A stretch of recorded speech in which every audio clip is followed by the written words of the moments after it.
Buongiorno, allora, io sono Giuliano Torrengo, sono professore di filosofia alla Statale di Milano e mi occupo principalmente di filosofia del tempo.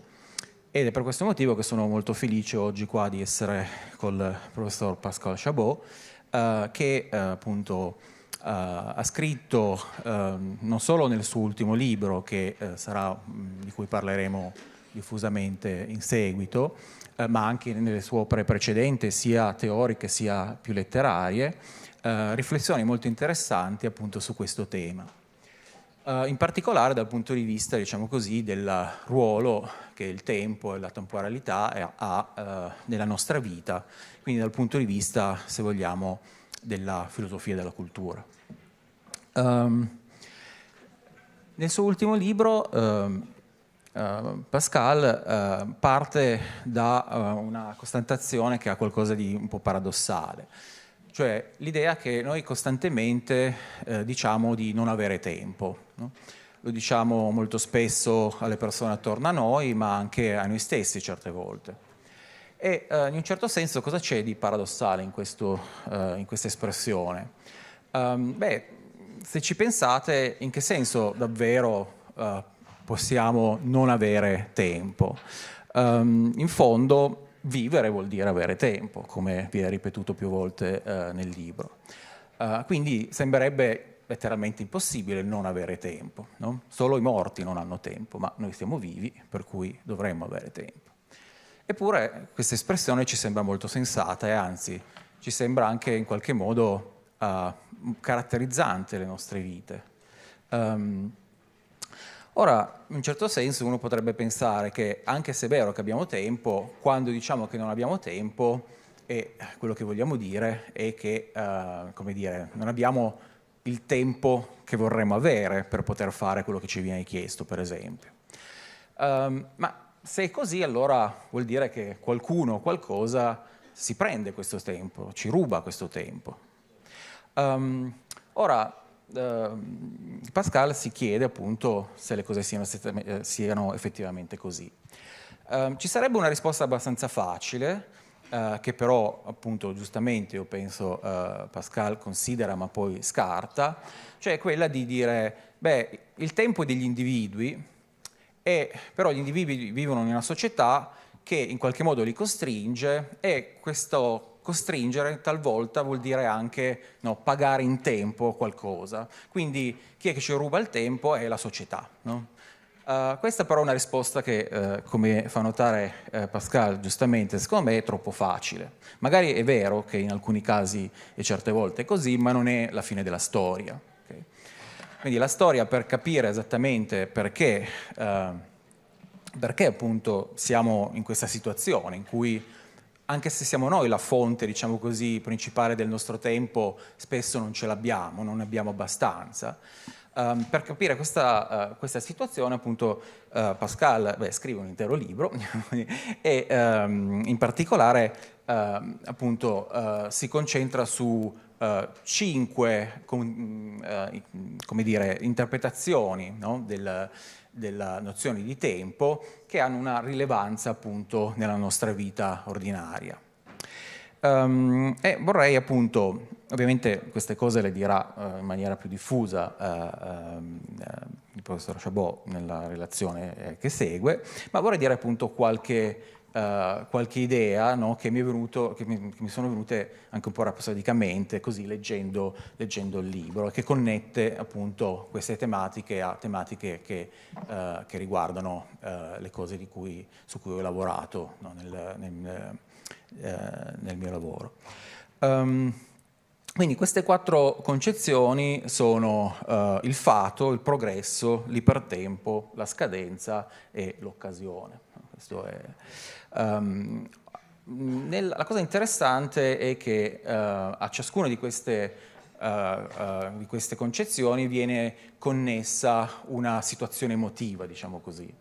Per esempio il fato è connesso alla pazienza, no? Mentre il progresso all'audacia. No?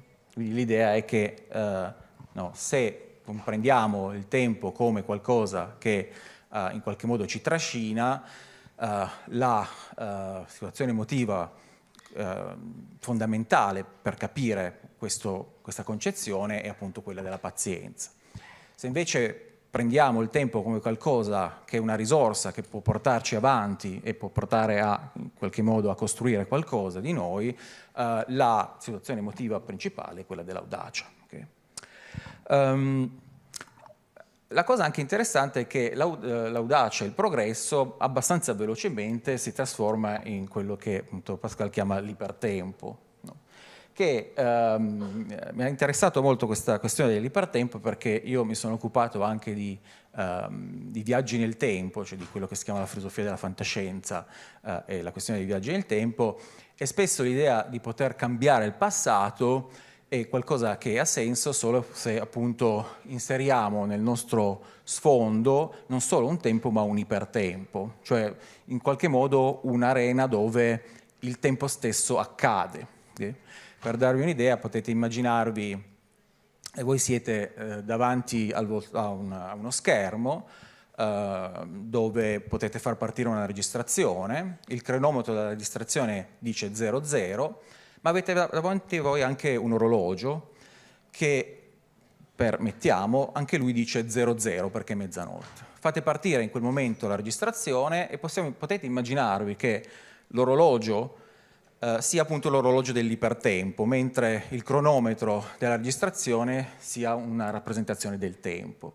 E potete quindi immaginarvi che, no, per esempio, il secondo minuto del tempo capita al secondo minuto dell'ipertempo. Se però voi potete, come dire, manipolare la registrazione, per esempio fermarla, farla andare avanti o indietro, potete fare sì che, per esempio, un momento che era capitato a un momento dell'ipertempo ricapiti, no, a un altro momento successivo nell'ipertempo. E ovviamente se potete manipolare ancora di più, quindi magari cambiare il contenuto della rappresentazione, potete far sì che qualcosa che era capitato nel passato cambi, diventi a ipertempi successivi abbia un contenuto diverso. Ora, la cosa interessante è che nella riflessione appunto di Chabot, chi, come dire, ha le regole, fa le regole dell'ipertempo non siamo noi. L'ipertempo in qualche modo è qualcosa che ci costringe, è qualcosa che ci costringe anche ad essere sempre nel presente. Okay? E questo ovviamente sarà qualcosa di cui poi il professore vi parlerà meglio dopo. Una cosa interessante è anche che questa, diciamo così, dialettica fra chi ha il potere, diciamo così, sulla gestione del tempo e il nostro sentimento di non avere tempo viene articolata anche rispetto a una distinzione fra qualità e quantità. Okay? In questo caso, leggendo le parole del libro, okay, non vado a spiegare troppo, ok, finisco qua. Leggendo le parole del libro mi è venuta in mente appunto una riflessione che appunto la poetessa Emily Dickinson fa in una poesia di fine Ottocento dove appunto tratta il tempo come un possibile datore di lavoro, no? Che è come dire, un'immagine abbastanza strana, se vogliamo, no? E nel quadro, diciamo così, un po' grandioso di quei pochi versi, l'opzione che si dà è scegliere se lavorare per il tempo e quindi venire ricompensati immediatamente con qualcosa con cui, diciamo, possiamo pagare poi le bollette, oppure scegliere di lavorare per l'immortalità, e in quel caso si viene ricompensati con la fama. Ora, questo è un quadro un po' grandioso, ma secondo me, come dire, la stessa distinzione si può anche recuperare a un livello più ordinario. Cioè anche noi possiamo decidere, no, se lavorare per il tempo e quindi in qualche modo vivere in una dimensione dove quello che è importante è che ci sia un'azione puntuale, di fare le cose al momento giusto, oppure di lavorare non per il tempo, quindi magari non necessariamente per l'immortalità, ma avere così un momento più di costruzione che più di azione. c'è una differenza abbastanza importante, no, fra il tempo che spendiamo a fare azioni teliche, cioè con un fine, come appunto comprare le cose della lista di una spesa, o il tempo che spendiamo a fare azioni non teliche o atelige, senza un fine, come passeggiare, chiacchierare con un amico, ascoltare della musica. E questo secondo tempo può essere non semplicemente un perdere tempo, ma anche un tempo in cui costruiamo noi stessi. In fondo, e con questo poi concludo e do la parola al professor Chabot, un momento di totale inattività come il dormire è, a quanto pare, quanto ci dicono i neuroscienziati, in verità un momento dove il nostro cervello non solo fa pulizia di molte cose che sono inutili, diciamo così, e che come dire, è meglio rimuovere o in qualche modo non tenere lì in maniera troppo importante, ma fa sì anche che le esperienze che abbiamo fatto durante la giornata diventino qualcosa di strutturale, cioè in certo senso diventino noi stessi. Quindi nel momento di maggiore inattività come il dormire è anche il momento in cui il tempo viene usato in verità per costruire, non per agire, cioè per costruire noi stessi. E questo forse capita anche quando non è che dormiamo, ma per esempio siamo inattivi in un certo senso, magari semplicemente appunto ci prendiamo il nostro tempo e semplicemente chiacchieriamo con un amico, e in quel caso lì magari appunto quello che capita è che anche se non siamo interessati all'azione puntuale, in verità siamo, come dire, in un momento di costruzione di noi stessi, quindi anche un momento dove poi possiamo avere cose come delle epifanie, delle rivelazioni, che sono una versione di kairos o di occasione. E a questo punto io comunque passerei la parola al professor Pascal Chabot. Merci beaucoup Giuliano. Bonjour à toutes et bonjour à tous. Je prends effectivement mon micro. Bonjour à toutes et bonjour à tous. Merci de ces mots où une série d'idées ont déjà été partagées.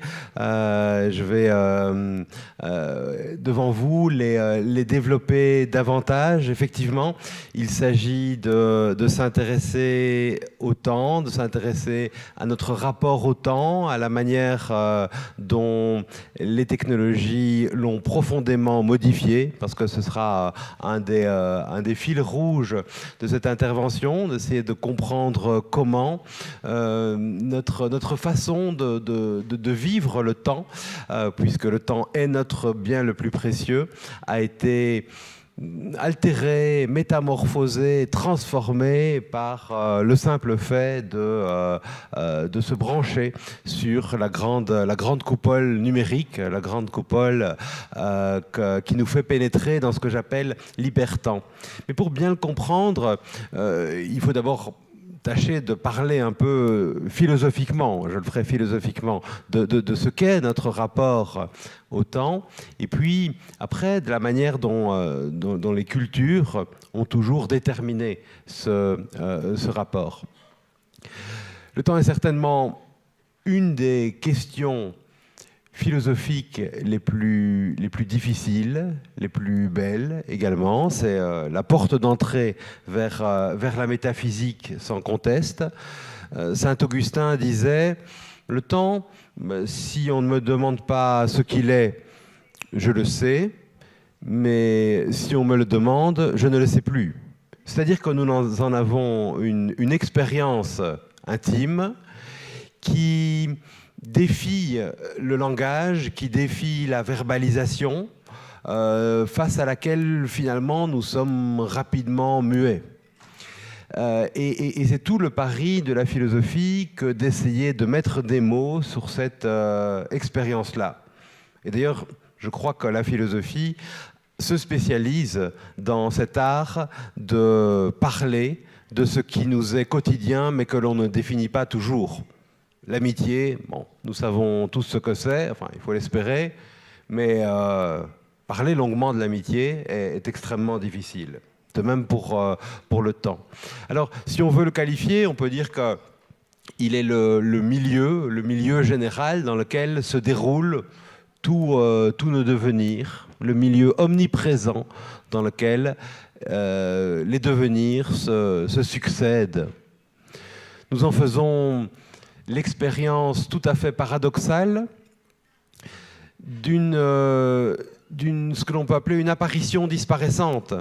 C'est-à-dire que la seconde qui n'est pas encore là est un moment là, et puis les temps, elle ne l'est plus.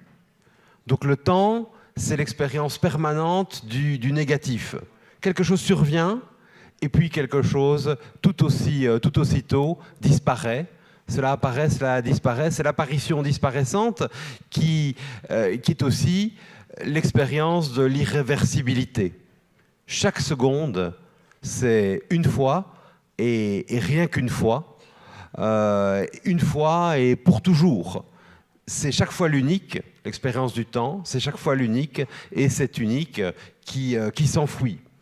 Et à vrai dire, nous ne vivons que sur une toute fine lamelle, nous ne vivons que sur une toute fine pointe du temps, entre un abîme de passé que nous n'avons jamais vécu, nous n'avons jamais été finalement, nous ne vivons jamais dans le passé, sauf par la mémoire, évidemment, mais nous n'avons jamais vécu qu'au présent, et de la même manière, le futur devant nous, nous n'y vivrons jamais, sauf par l'imagination.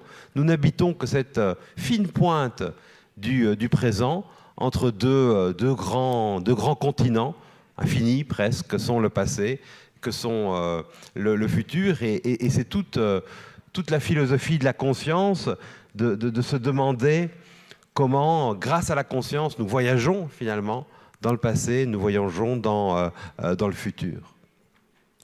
Alors, de ce temps, nous en avons une expérience tout à fait paradoxale, parce que nous pouvons dire que nous avons du temps.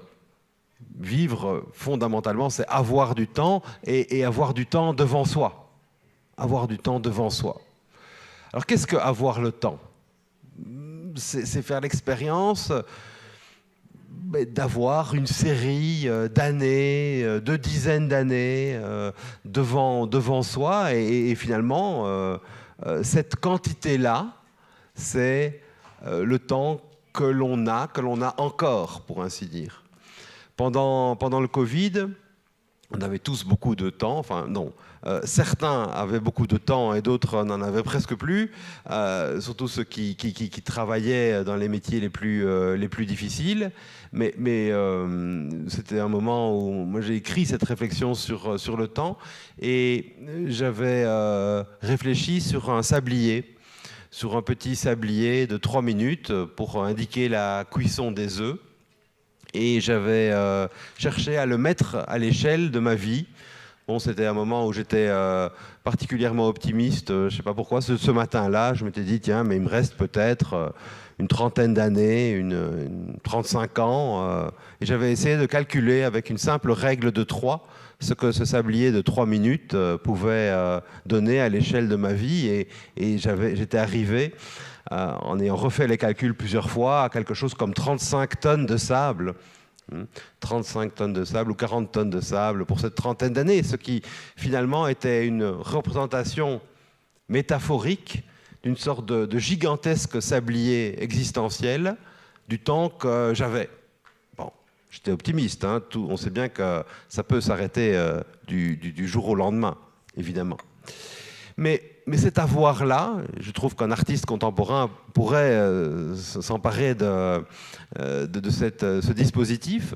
Cet avoir-là du temps, il est extérieur à mon existence. C'est juste une quantité, alors que le fait d'être en vie, c'est pas du tout de l'ordre de la quantité, c'est un rapport qualitatif au temps, c'est la durée. C'est la durée de sa propre conscience, c'est ce que l'on fait de ce temps, c'est la manière dont on transforme ce temps que l'on a en de l'être, et de l'être conscient, et de l'être toujours davantage conscient. Donc, avoir le temps, bon, c'est avoir une quantité de temps, mais être, c'est peut-être être sur un rapport beaucoup plus intime à une temporalité qui nous traverse, qui nous construit, qui traverse chacune de nos cellules. Ce que l'on peut se dire, c'est que cette durée, ce rapport qualitatif au temps, il est toujours transformé par les cultures dans lesquelles on existe. Et là, j'aimerais aller, comme Giuliano l'a dit tout à l'heure, un cran plus loin vers la culture pour ne pas en rester simplement à notre expérience philosophique du temps, pour aller aussi plus loin que l'expérience plus psychologique du temps, parce que nous savons que psychologiquement, chacun est différent dans son rapport au temps. Je crois qu'il y a des gens qui sont profondément attachés au passé, qui vivent avec le passé, dans une représentation de ce qu'a été un certain bonheur, peut-être l'enfance, peut-être un temps des origines, une nostalgie aussi. Et il y a aussi des humains qui sont des humains fondamentalement du présent, qui ont peut-être moins de problèmes existentiels, qui sont plus dans une façon de savourer ce que va être, ce qu'est l'existence, et d'autres qui habitent vraiment le futur. Il y a des humains qui sont en permanence dans la projection, dans la construction, dans le progrès. Bon. Nous sommes donc psychologiquement très très différents. Mais au-delà de ça encore, il y a les cultures. Il y a les cultures qui déterminent notre rapport au temps. Et pour bien comprendre ce que les technologies ont fait à notre culture, nous devons voir que globalement, jusqu'en 1980, jusqu'en 1990, 90, je suis belge, donc je dis 90 en français, mais jusque dans ces années-là, il y a eu deux grandes cultures du temps, deux grands schèmes. Giuliano les a tout à l'heure cités. Le premier, c'est le temps comme destin. C'est le temps qui s'impose à nous. C'est le temps de la nature, le temps des corps, le temps des astres, le temps des saisons, le temps de l'alternance des jours et des nuits. Cela, c'est le temps qui est imposé, qui ne dépend absolument pas de nous. Vous savez que les stoïciens se demandaient finalement comment être heureux. Question de toujours, mais question stoïcienne. Et il disait, mais si tu veux être heureux, tu dois faire le partage entre ce qui dépend de toi et ce qui ne dépend pas de toi. De toi dépend ta façon de voir le monde, tes paroles, tes pensées, ce que tu perçois aussi. Et ce qui ne dépend pas de toi, c'est d'abord et avant tout le temps. C'est d'abord et avant tout l'ordre de l'univers, finalement. Et pour les stoïciens, nous sommes minuscules par rapport à cette réalité-là. Nous sommes impuissants par rapport à cette réalité-là. Et la sagesse, c'est de l'accepter. La sagesse, c'est de savoir, et vous l'avez dit tout à l'heure, être patient pour voir ce qui viendra, pour aussi être rusé par rapport au cours de la nature, par rapport à ce qui peut venir dans la nature. C'est tout un rapport au destin, finalement, qui a été le rapport au temps le plus constant tout au long du développement humain, jusqu'à lui donner le nom de Dieu, finalement. Il y a des Christ que l'on appelait chronocrator, maître du temps. Le temps n'appartient pas aux humains, et c'est d'ailleurs, notez-le, pour cela que le capitalisme a été si longtemps interdit d'une certaine façon par Aristote déjà, même s'il ne s'appelait pas capitalisme. Aristote disait on ne peut pas prêter à intérêt. Si on prête 100, on doit recevoir 100, et pas 100 et 2, ni 100 et 4, parce que le temps n'appartient pas à l'humain. Il est hors de portée de l'humain, donc on ne peut pas gagner de l'argent grâce au temps. Et l'Église catholique aussi a interdit le prêt à intérêt jusqu'au XIXe siècle. Bon. Le temps ne nous appartient pas. Ça, c'est le schème du destin qu'il faut toujours avoir en tête. Et ce qui est intéressant, c'est qu'avec la modernité, 15e siècle, 16e siècle, vient l'idée de s'approprier davantage le temps en se disant que notre action, aujourd'hui, peut transformer les lendemains. On n'est pas condamné à quelque chose comme une éternelle répétition. On n'est pas condamné à ce que, finalement, tout revienne de la même manière.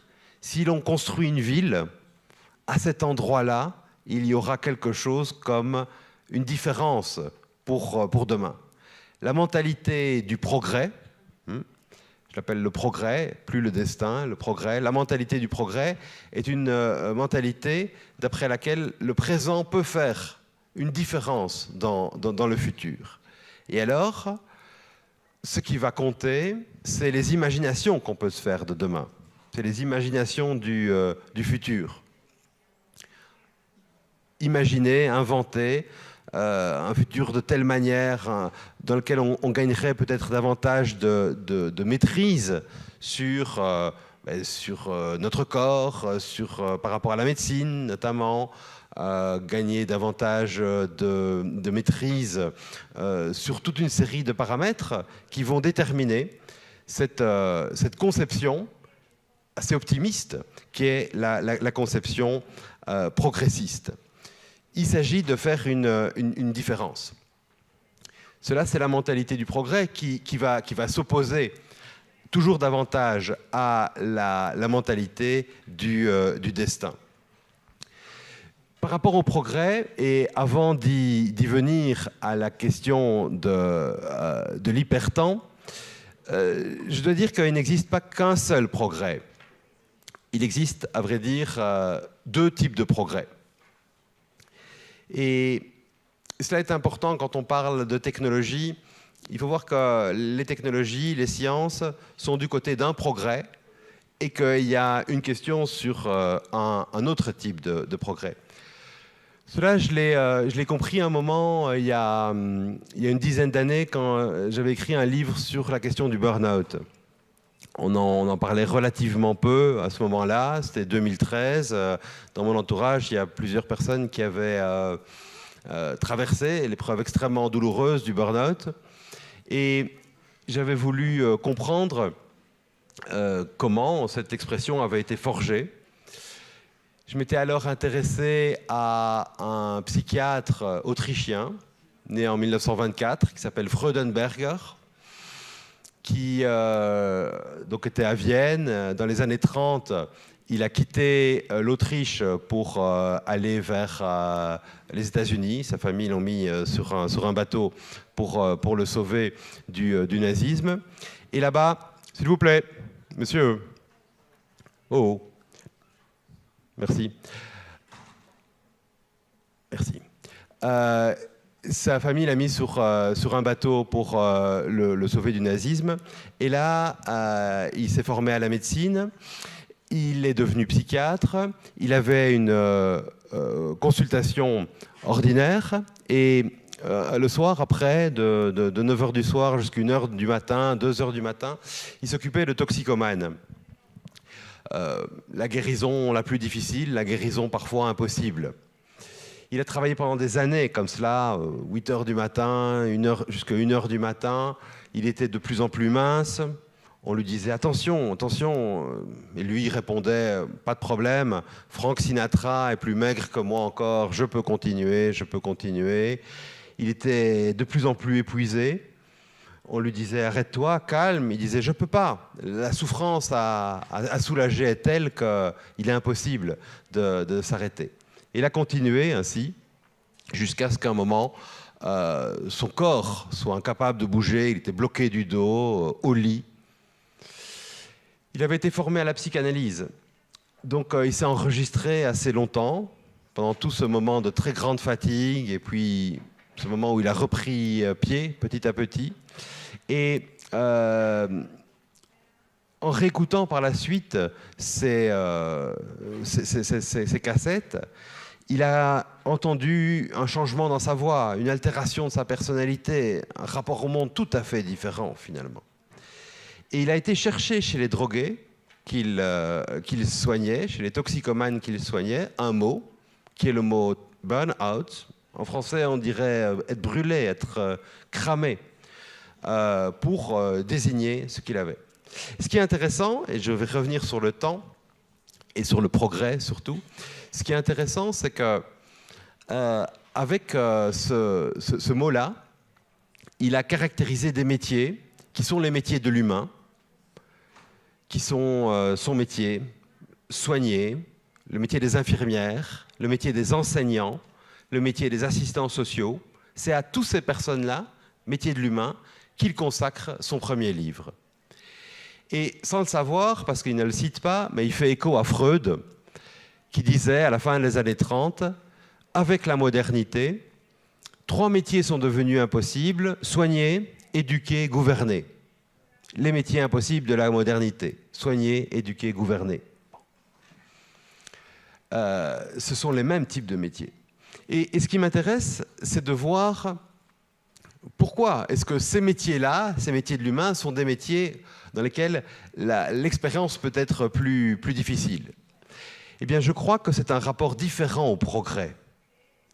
Je crois que d'une part, il y a le progrès scientifique, technique et économique, et d'autre part, il y a un progrès que j'appellerais le progrès subtil. Ce n'est pas le progrès utile des sciences, des techniques, de l'économie, c'est le progrès subtil. Le progrès utile, c'est celui qui est triomphant dans nos sociétés, c'est celui qui mène nos sociétés, et s'il les mène de manière triomphale, faisant accélérer notre expérience du temps, c'est parce que ce qui a été inventé ne doit pas être réinventé. Je trouve ça, c'est une idée extrêmement forte, je trouve. Toutes nos inventions technoscientifiques forment comme un capital matériel, mais aussi immatériel, parce qu'il y a les compétences de tous ceux qui savent, un capital de l'humanité dont on se sert pour aller toujours plus loin, d'innovation en innovation. Il ne faut pas réinventer le micro pour le perfectionner. Ça, c'est le progrès utile.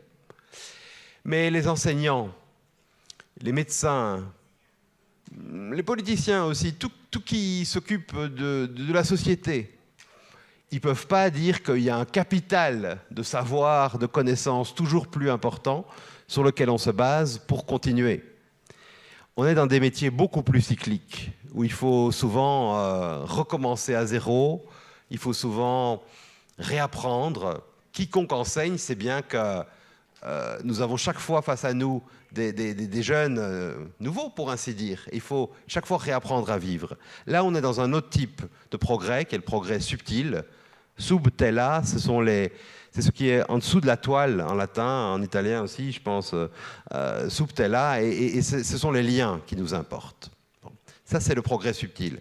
Et je pense que toute la quête, et dans des manifestations comme celle-ci, toute la quête est de trouver un équilibre entre progrès utile et progrès subtil, entre innovation technoscientifique et manière de nous relier à ce qui nous importe, à la société, au sens, à ce qui est essentiel. Donc, destin d'un côté, progrès de l'autre, avec à l'intérieur du progrès, progrès utile et progrès subtil. Et puis, depuis une trentaine d'années, environ 250 fois par jour, 300 fois par jour, nous faisons le geste. Et en faisant ce geste-là, nous connectons nos consciences à ce que j'appelle un surconscient numérique, une coupole numérique, un dôme numérique avec lequel nous sommes en permanence en contact, avec laquelle il y a des processus d'upload et de download de notre conscience, finalement, qui a tout à fait changé notre rapport au temps, qui nous a fait pénétrer dans une nouvelle temporalité que j'appelle l'hypertemps, qui est un temps du présent d'abord, qui est un temps de l'immédiateté, où dans l'immédiat, nous sommes connectés à ce qui est loin, à ce qui est à distance, parfois de l'autre côté de la Terre. Temporalité dans laquelle tout est quantitatif, d'abord et avant tout. On en est fondamentalement dans une temporalité quantitative. On est dans une temporalité aussi nouvelle parce qu'il y a quelque chose comme un décompte du temps. C'est tout nouveau aussi. C'est ce qu'on peut appeler le temps à rebours. C'est le temps d'un GPS qui vous dit il reste 8 minutes pour arriver à destination, ou il reste 7 minutes pour cette conversation Zoom, ou pour tel download, il reste 12 secondes. Bon. C'est le temps des machines. Les machines décomptent le temps. Elles ne vivent pas à la durée, évidemment, mais elles calculent le temps qu'il leur faudra pour faire telle ou telle opération, et cela sur le mode du décompte. Ce qui peut parfois, pour l'expérience humaine, être assez violent. On voit à la télévision, de plus en plus, dès qu'on regarde un film, un décompte du temps. Vous regardez un vieux film policier et vous pouvez savoir s'il reste 3 minutes ou s'il reste 12 minutes. On peut se dire que le réalisateur du film aurait détesté cette idée. Si le film est un film policier, l'assassin est différent selon qu'il reste 3 minutes ou selon qu'il reste 12 minutes. Mais on est de plus en plus dans ce décompte du temps.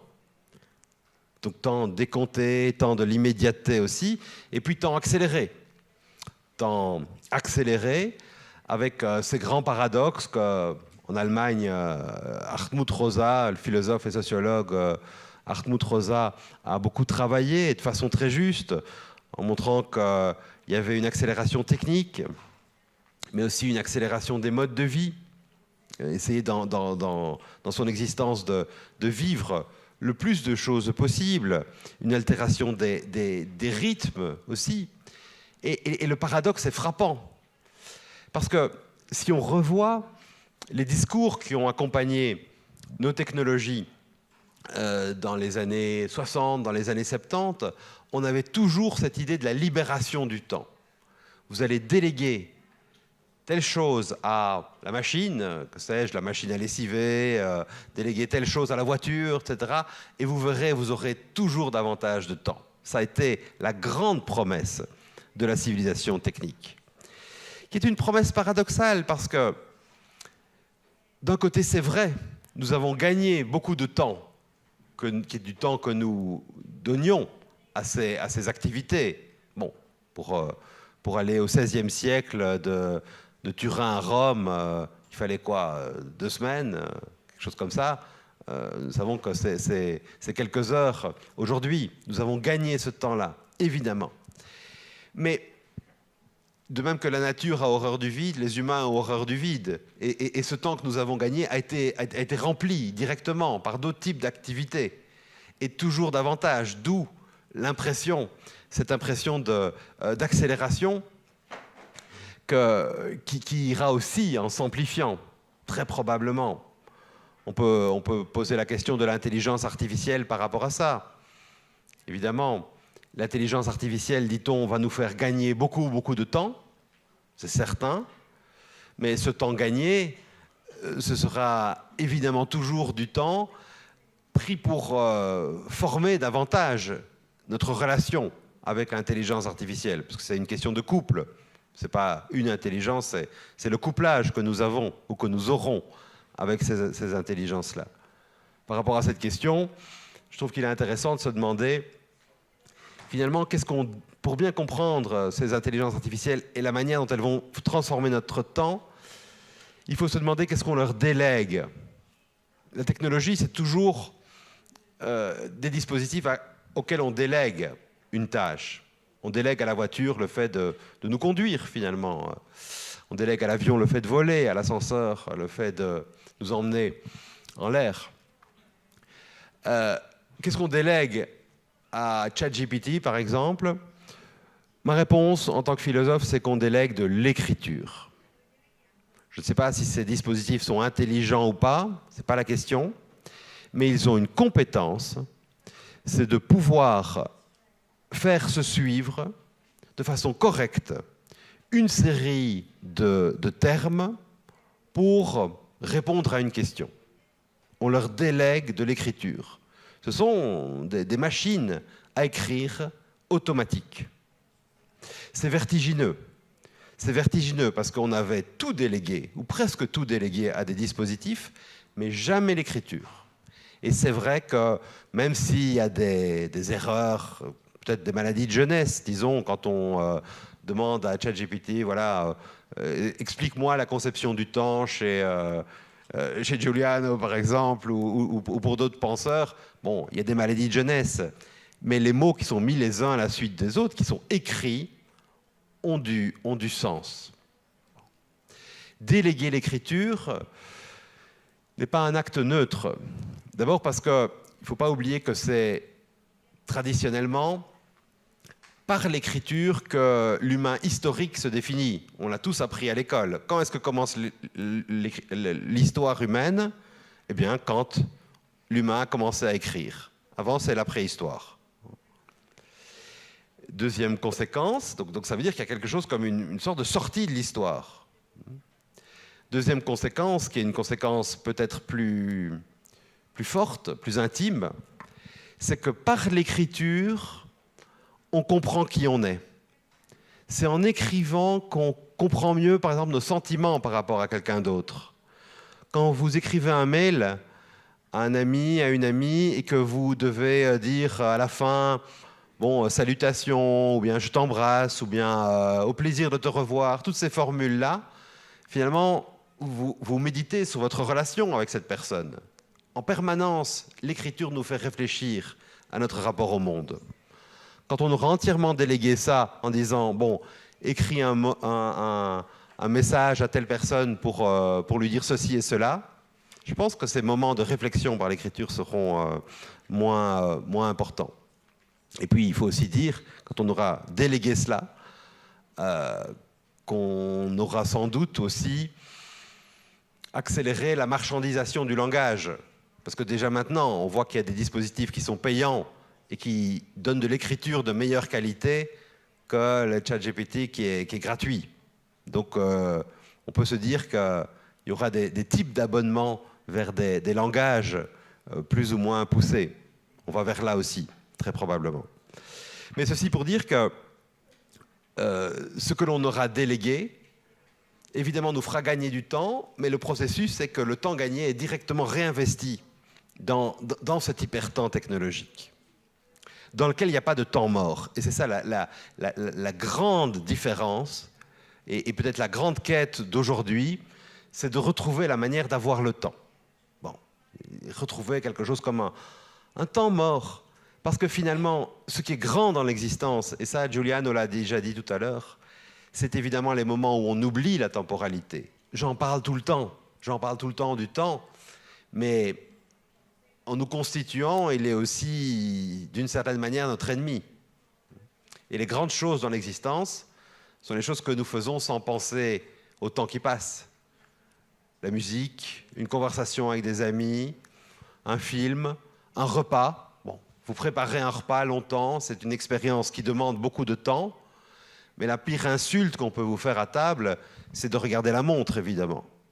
C'est vraiment la manière d'introduire le temps dans une expérience, c'est la façon de la gâcher.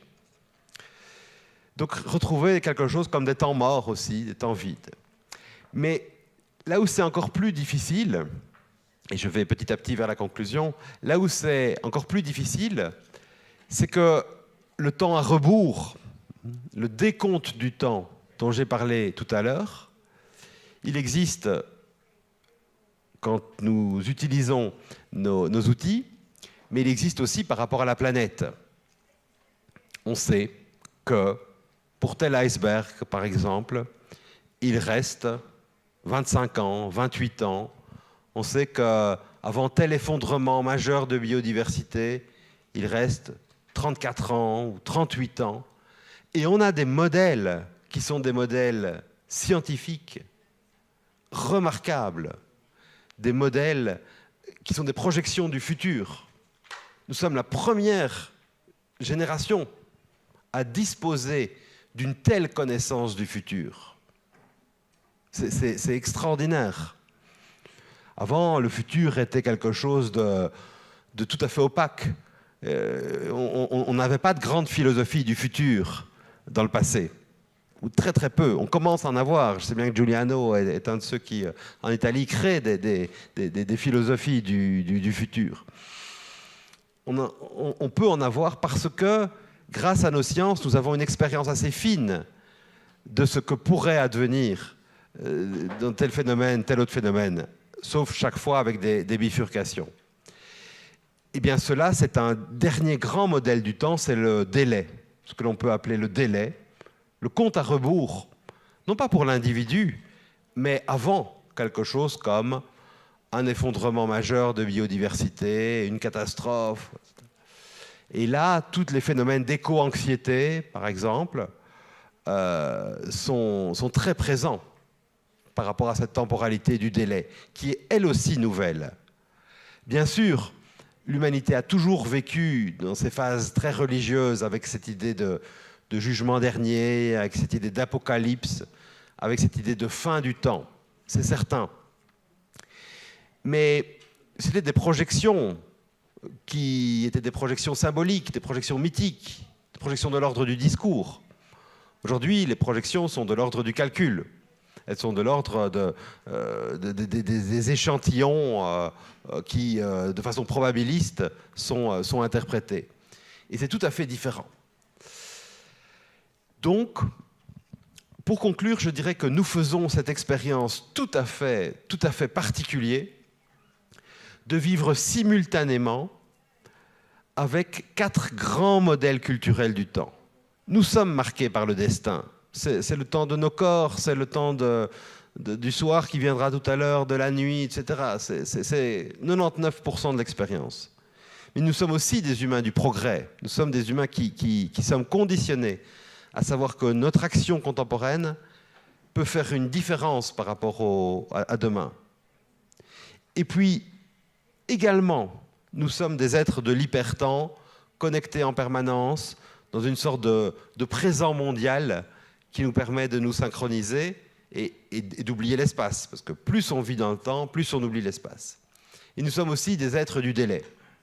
Nous sommes aussi des êtres du délai, nous sommes aussi des êtres qui savons que sans transition importante, si on n'opère pas une transition dans les modes de vie importante, les conditions pour toute une série de personnes sur Terre risquent de devenir beaucoup plus importantes. Alors c'est pourquoi, face à cette multiplicité des schèmes, je crois que la philosophie doit apporter des manières de se rapporter au temps plus justes. Je forme le néologisme de chronosophie, donc chronosophia, une sagesse du temps. Une sagesse du temps parce que, d'abord, beaucoup d'erreurs viennent du fait qu'on n'utilise pas le bon schème pour s'adresser au bon problème.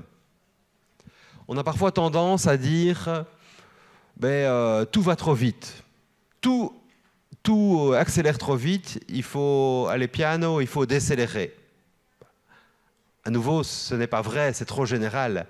Il y a des phénomènes qui doivent décélérer, notamment dans le domaine du travail, mais il y en a toute une série d'autres qui doivent accélérer. La justice sociale, par exemple, le mouvement MeToo. Le mouvement MeToo est un mouvement qui a été rendu possible grâce à l'accélération, grâce à l'hypertemps. Donc on ne peut pas avoir de catégorie générale en disant là c'est un temps difficile ou là c'est un temps dans lequel j'aime vivre, etc. Non, la chronosophie, la sagesse du temps, c'est toujours savoir s'adresser à telle question avec le bon schème temporel. Le problème de l'écologie se résout souvent par rapport à la question du destin. Évidemment, retrouver cette lenteur, cette patience des rythmes que nous n'avons pas. Mais d'autres comme la justice sociale se construit avec le schème du progrès. Donc il y a quelque chose comme une recherche chaque fois de la bonne mentalité par rapport à telle ou telle question. Et puis alors il y a un temps qui est un temps différent. Je vais parler de 4 schèmes du temps. Il y en a un 5e qui est tout à fait appréciable. C'est ce que les Grecs appelaient kairos. C'est l'occasion. Kairos était chez les Grecs un dieu qui avait juste quelques cheveux, ici, une touffe de cheveux, et on pouvait le saisir par cette touffe de cheveux si on arrivait, mais sinon c'était trop tard, il était passé. Le kairos, c'est le temps humain, c'est le temps de l'occasion qui passe une fois et puis qui est parti aussitôt.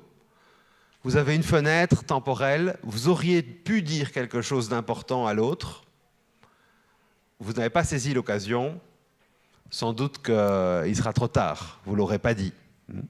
Et avec cette notion de kairos, les Grecs, qui sont, on le sait, le peuple philosophique par excellence, forgent un rapport au temps qui est un rapport au temps humain.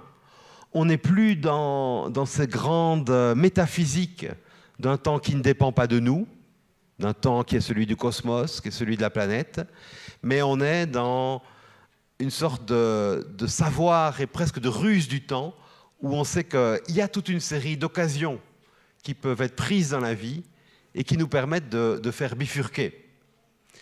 Il y a une interprétation politique aussi du kairos qui est très importante à avoir. Et si j'insiste sur lui, qui est rare, ce kairos, c'est parce que c'est en y faisant attention, évidemment, qu'on peut reprendre quelque chose comme un peu de contrôle de cette expérience de la temporalité qui est passionnante et qui, vous le voyez, peut donner lieu à toute une série de spéculations. Et là-dessus, en remerciant très sincèrement Gisèle pour toute la traduction simultanée, je suis toujours très impressionné par cet art de savoir donner les mots dans plusieurs langues simultanément. Là-dessus, je vous remercie et on peut continuer la discussion. Merci.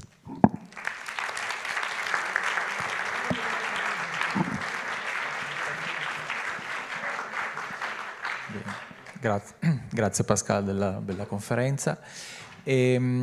Adesso ci sono un po' di tempo per domande, se volete chiedere, se avete delle...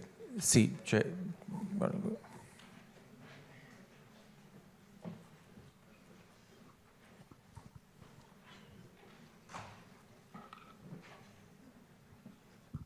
Devo parlare in italiano? Sì, e dopo traduco, ok.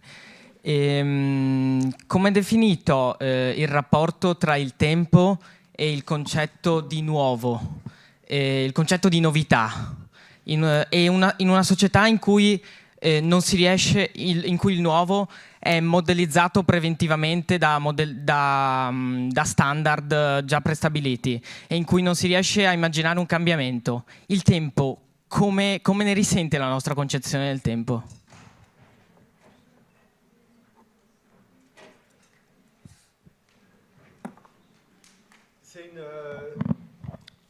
C'est une belle question.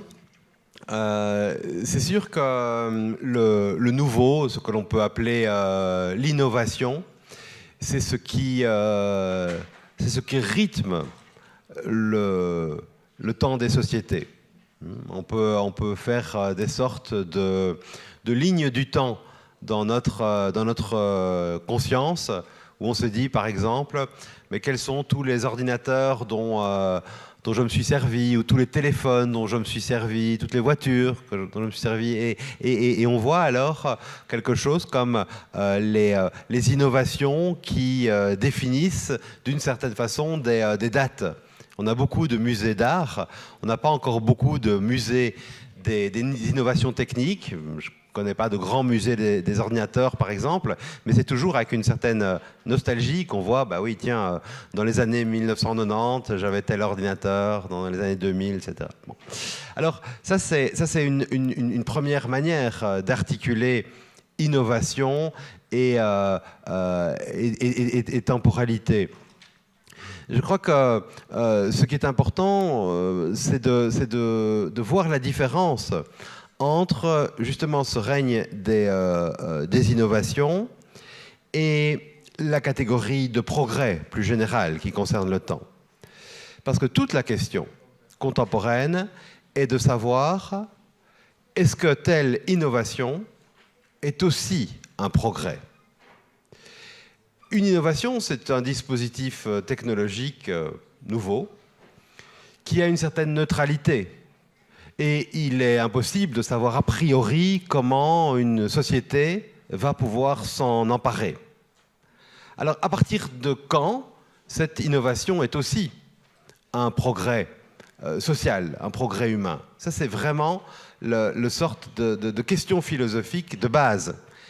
L'expérience que nous faisons aujourd'hui, c'est que bon nombre de nos technologies sont compatibles avec nos démocraties européennes, occidentales, et sont compatibles aussi avec des régimes politiques totalement liberticides. Ce qui veut dire que les innovations elles-mêmes peuvent être réinterprétées, récupérées différemment, soit par des régimes politiques liberticides, soit dans le cadre d'une expérience démocratique. Ce qui veut dire, si on poursuit la réflexion, que ce n'est pas l'innovation elle-même qui va induire la manière de l'interpréter, mais c'est le cadre social et politique dans lequel on évolue. Pour le dire autrement, c'est véritablement de lui qu'il faut prendre le plus soin. C'est de lui qu'il faut prendre le plus soin. Il y aura encore bien des choses à dire entre le nouveau, pour élaborer sur le thème du nouveau et du temps, parce que ce que l'on pourrait aussi dire, c'est le rapport à l'inanticipable. Finalement, nous ne vivons que de nouveautés. Et le temps est toujours l'expérience, et l'expérience passionnante de la nouveauté inimaginable. Vous avez un rendez-vous important avec quelqu'un que vous voulez voir depuis longtemps. Vous vous êtes dit, je vais dire à la personne, je vais lui dire ceci, je vais lui dire cela, on va être dans tel café, on va peut-être, je sais pas, boire ceci, ça va se passer comme ça va se passer comme ça, etc. Vous pouvez anticiper tout ce que vous voulez, longuement. Vous voyez la personne, après 2 ou 3 minutes, poum, ça va ailleurs, évidemment. C'est l'expérience du nouveau. Aucune de nos anticipations n'est capable de prédire parfaitement ce qui va se passer. Et même quand vous connaissez très bien un morceau de musique, vous avez beau le connaître très très bien, vous l'écoutez, il va y avoir des pépites de nouveauté. Donc l'expérience du temps, c'est toujours l'expérience de la création imprévisible de nouveautés. Ça, c'est Bergson qui disait. Création imprévisible de nouveautés. Et c'est ça qui rend la vie savoureuse, évidemment. C'est ça qui fait que l'idée de Nietzsche, quand il parlait d'un éternel retour du même, c'est l'enfer. Que le même revienne toujours. Ça, c'est l'expérience de l'enfer. Mais l'expérience de la nouveauté, c'est peut-être la vie, simplement. Avoir l'habitude de la nouveauté. Avoir l'habitude de la nouveauté. Avoir l'habitude de l'inanticipable. Et c'est passionnant.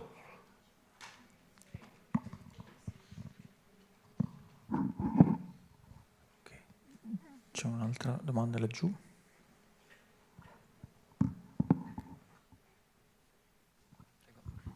Grazie, io volevo sapere, da un punto di vista teoretico, diciamo, io riesco a capire come la cronosofia, che tra l'altro termine meraviglioso, cioè questa saggezza del tempo consista nell'afferrare, diciamo, Kairos da quei pochi capelli che c'ha sulla testa e cogliere l'occasione.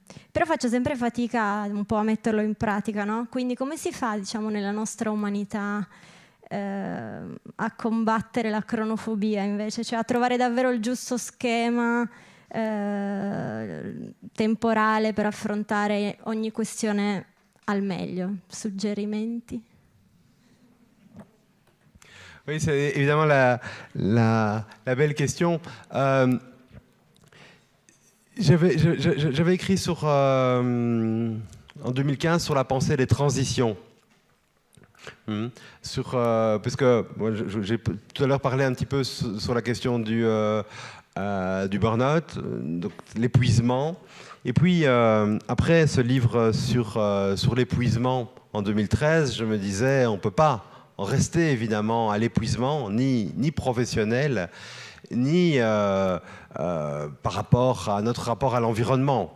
Parce que pour moi, la question du burn-out est vraiment une question de civilisation. C'est une pathologie de civilisation, et c'est pas pour rien qu'on voit des humains épuisés au moment où on épuise aussi la biodiversité, au moment où on épuise également la plupart des ressources sur notre planète.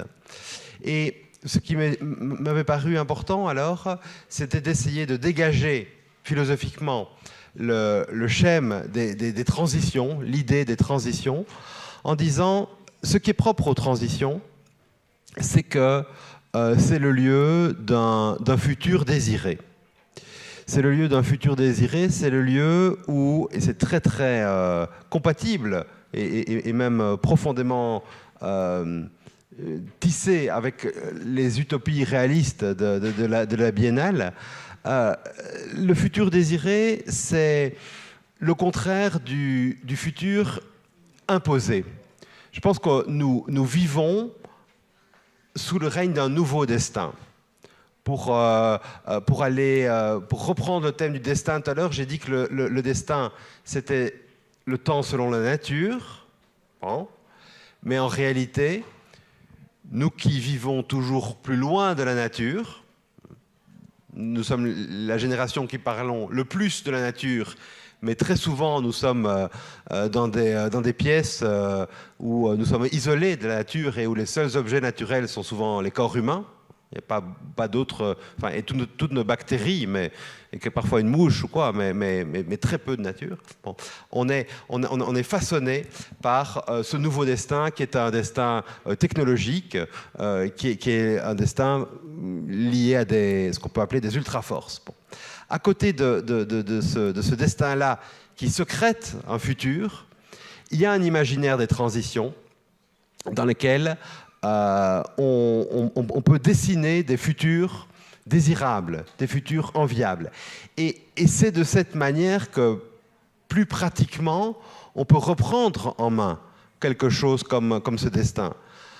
L'imagination du futur, la façon de dessiner des futurs, c'est toute la question du développement durable aussi, c'est toute la question finalement des modèles de civilisation que l'on veut, forme, je crois, comme une série d'attracteurs étranges. On a toujours eu dans l'histoire de l'humanité des attracteurs étranges qui nous disent, au moins, tiens, on peut aller vers là. Au XVIIIe siècle, on a écrit beaucoup de traités de paix perpétuelle. C'était important, les traités de paix perpétuelle au XVIIIe siècle. La guerre régnait en permanence. On s'est dit, tiens, mais comment est-ce qu'on pourrait vivre dans un état de paix ? Et toute une série d'intellectuels, de philosophes, de prêtres ont écrit sur la paix perpétuelle. Bon, cela a donné les idées des républiques, cela a donné les idées des tribunaux, ça a été très formateur pour les sociétés. Ça n'a pas empêché les immenses massacres du XXe siècle, sachons-le, mais ça a mis dans la conscience humaine quelque chose comme ces nécessités-là. Je crois que ce que l'on fait aujourd'hui avec les transitions, dans des manifestations comme celle-là, c'est travailler sur la fragilité du futur, évidemment, et se dire que même si un type de destin que l'on maîtrise très peu, parce qu'il est mondial, oriente la planète dans une direction, dessiner des futurs désirables, des sortes d'utopie, peut féconder notre action. Alors, évidemment, ce ne sont que des mots, et vous dites bien, et j'ai beaucoup apprécié l'ironie plaisante de la question. Bon, qu'est-ce qu'on fait avec ça? Les philosophes n'ont que des mots. Et j'entends que, je pense que vous êtes philosophe aussi, mais les philosophes n'ont pour eux que des mots. Et c'est avec ces mots-là, qui sont quand même parfois comme des sortes de rayons X, avec lesquels ils essayent de révéler la structure intime du réel, avec ces mots-là, on fait beaucoup. On fait beaucoup. Mais je pense que réfléchir à la question est propre à transformer. Et réfléchir au temps transforme l'existence. En tout cas, moi j'ai écrit une dizaine de livres, c'est celui sur le temps qui m'a le plus transformé. Parce que prendre conscience de l'irréversible, c'est quelque chose qui est extrêmement important. On est en train de prendre conscience de cette irréversibilité, du délai, du temps à rebours. Tout ça, on est en train d'en prendre conscience pour la planète aussi, pour nos sociétés. Et s'il y a bien une croyance philosophique, c'est que la connaissance libère, la conscience peut libérer. Et puis, merci en tout cas. Il tempo è il Kairos, ma è anche Cronos, no? Quindi purtroppo Cronos divora i suoi figli e ci hanno appena detto che dobbiamo finire. Sarebbe stata un'ultima domanda, ma purtroppo dobbiamo semplicemente ringraziarti ancora e chiudere qua.